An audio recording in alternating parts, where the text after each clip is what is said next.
In this video, you will learn how to build the foundational Network Observability Deployment Engine environment. Download the installers from the Broadcom support portal and stage them in the root directory of the deploy node.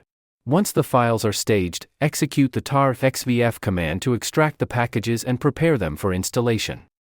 Note, it is critical that the Kubernetes installer resides in the root directory, as several Docker volume mappings depend on this specific location. Failure to use this exact path will cause those mappings to fail, potentially breaking the deployment.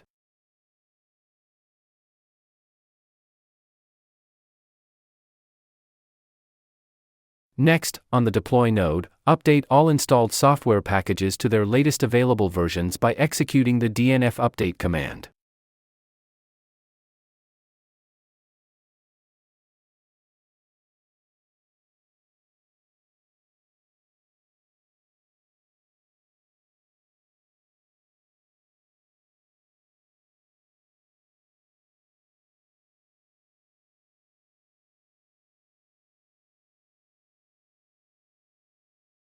The command dnf install dnf plugins core installs a collection of supplemental tools that extend the capabilities of the standard dnf package manager.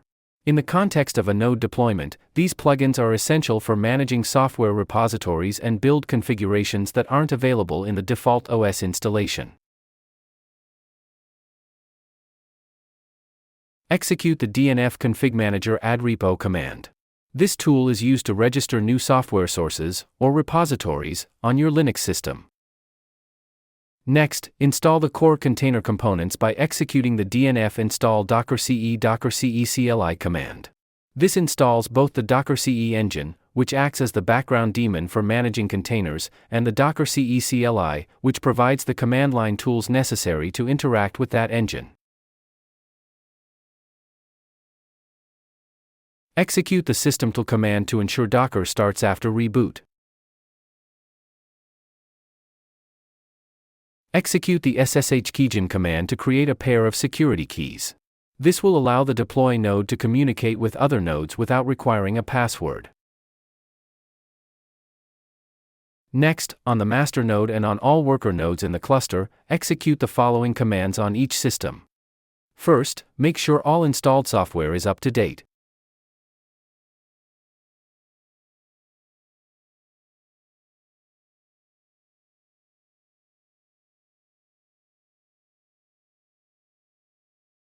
Next, edit the sshd config file.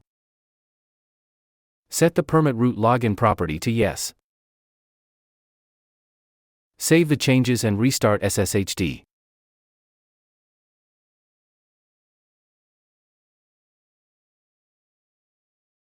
Now set SE Linux to permissive mode. Verify the setting.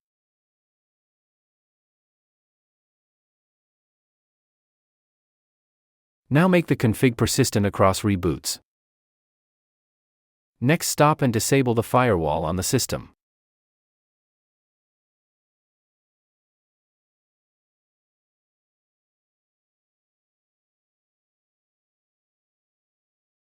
Now that all the commands have been executed on the master and all worker nodes in the environment, all the remaining commands should be executed on the deploy node.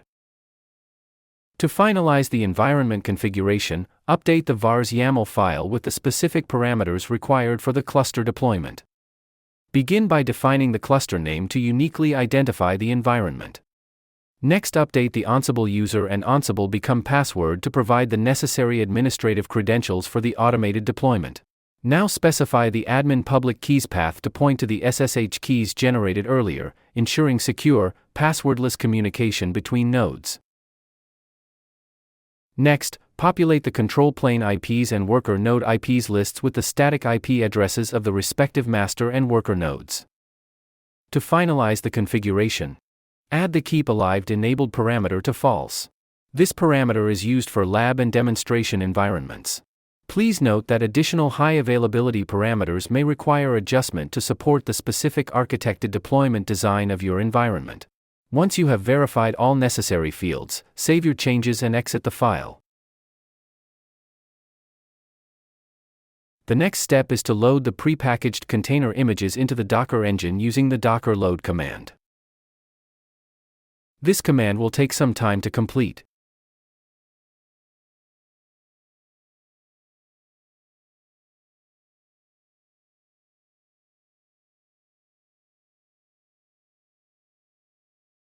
Take note of the loaded image. To verify the image name after the load process, execute the Docker images command.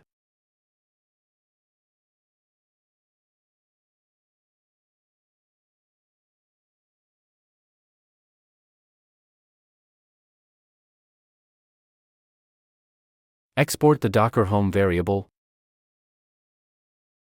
Then start the interactive deployment shell. Once inside the container, change your directory to the K8s installer folder. From there, export the ansible.cfg file to configure the environment, and then execute the Ansible playbook to begin the automated system preparation.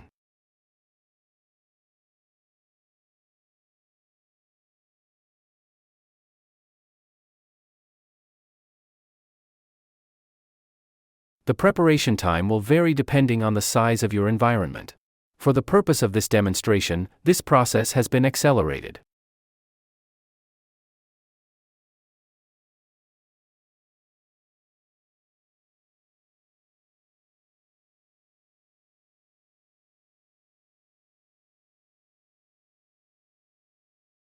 Verify that all systems completed with an OK.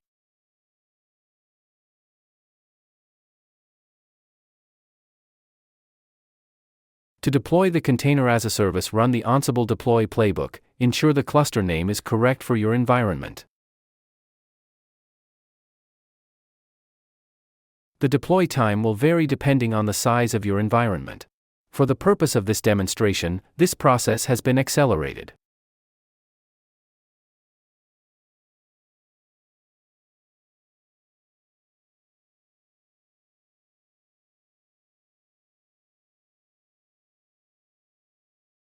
Verify that all systems completed with an OK. Exit the container.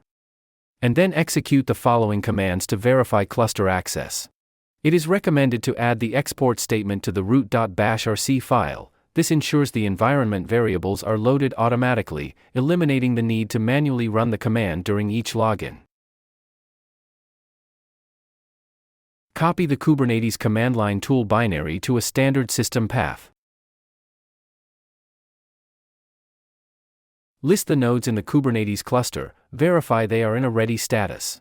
And node 1's role is control plane.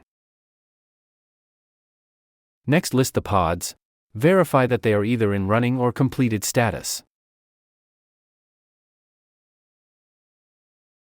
A OCI-compliant registry was automatically deployed as part of this orchestration. To verify the pods and services for this registry, execute the following commands.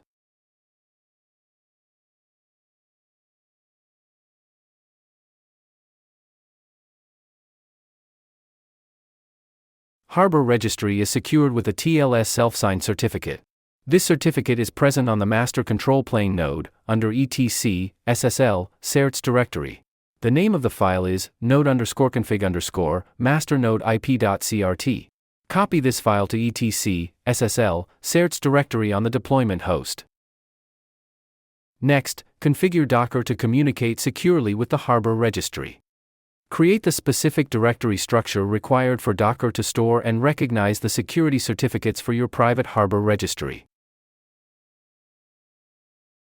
Install the security certificate required for Docker to trust and communicate with your private Harbor registry. Restart the Docker daemon.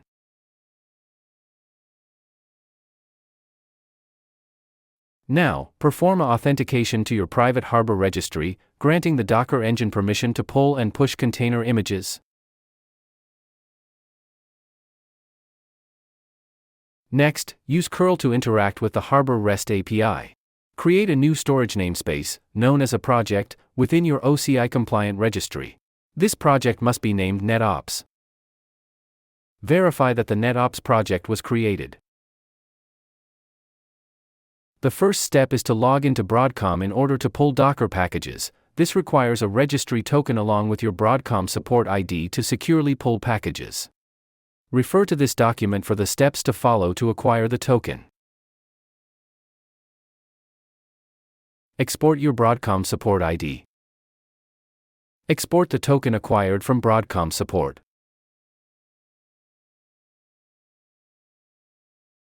Now execute the Docker login to authenticate to the local Docker engine with the Broadcom private container registry. Unlike the previous login to your local Harbor registry, this step connects you to the official source of truth where Broadcom hosts its NetOps software. You must change directories and position inside the package version directory to execute the tcxctl command, or adjust the paths to execute the command. Next, execute the tcx utility to download the required Helm charts. Now execute the tcx utility to download the artifacts to the Harbor registry.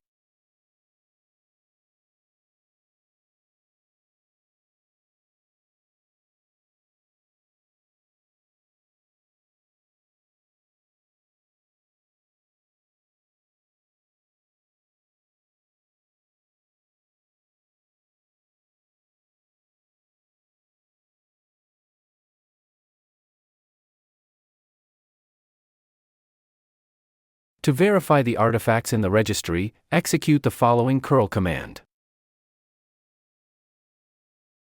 The artifacts listed are for the Broadcom Unified Collection Framework within DX NetOps. The deployment of UCF are covered in another training course.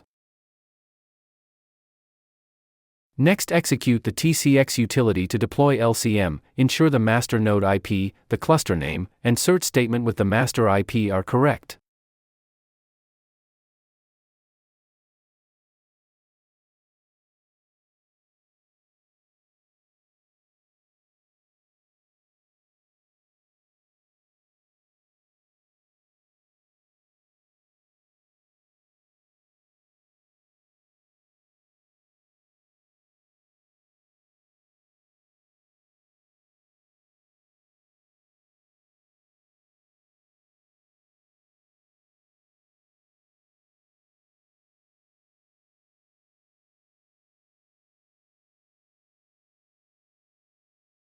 Lastly, verify that all pods are running or completed.